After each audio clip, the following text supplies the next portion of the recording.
Well, today I'm going to be talking about the three biggest mistakes that you can make when you're planning a team offsite.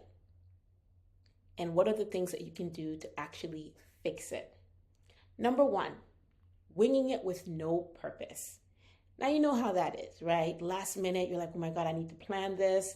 And so you just decide, I'm going to rent a conference room somewhere, whether it's in the office or you rent it from a local hotel room, and you put a loose agenda. There's no clear objective. No one knows why they're really there, but they know there's a team offsite next week that popped up on their calendar. That is a big mistake. And the reason is when people go into these types of meetings with no clear agenda, you basically are setting people's expectation. You're not setting up expectations of what they can expect, how they should show up, and how do they prepare.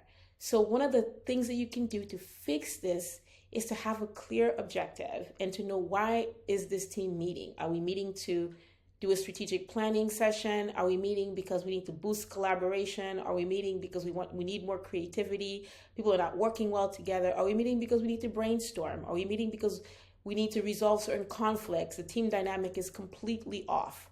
So having a clear objective just allows everyone to know from the get-go, why are we meeting? And you share the agenda with folks before they even go to the team offsite. Mistake number two is treating venues as an afterthought. I can't even begin to share how many times I've seen this. I've also had the terrible experience of participating in team events that past leaders had in just random conference rooms. It was so uninspiring. The rooms were drab and gray, and it just felt like, why are we trapped in here? We all felt like we were trapped and we couldn't get out fast enough. So the venue should be at the forefront because it creates an opportunity for greater inspiration. It can get people more excited knowing that they are going to be at a place where that might be new to them and it's their first time going.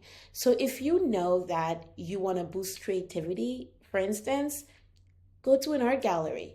If your team values sustainability, or you all are working on a project where you want to integrate elements of perhaps just more sustainable, more eco-friendly aspects into a product that you're developing, take your retreat outside. Do something in the outdoors that helps to boost collaboration, right? And lastly, the biggest mistake I find very often with these types of offsites is these events get delegated to a very junior team member. And oftentimes they're feeling anxious, nervous. This is a task that's been given to them last minute. And it's even worse when you don't have much of a budget to begin with. And they know that people want to enjoy the offsite. And it might be for them fear that, hey, am I really being set up for success here when I'm given such a big task like this and it's last minute and I don't have any resources and I really don't know what I'm doing?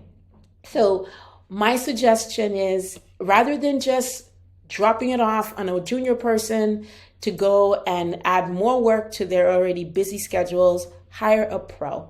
Your team deserves it. Hire a facilitator, hire an organization that can actually help you coordinate it, making sure that it's aligned with the goals that you have for your team that year and it's aligned to your organization's strategic plan, and also coordinate all the facets of it. Your team deserves so much more than just a bland conference room, corny activities, and bland sandwiches.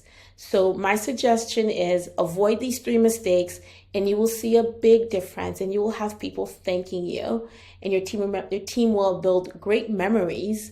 And they'll remember that you took the time and you also took the effort to create a team building offsite for them that was memorable. Avoid these three mistakes and your next offsite won't just feel better, it will work better.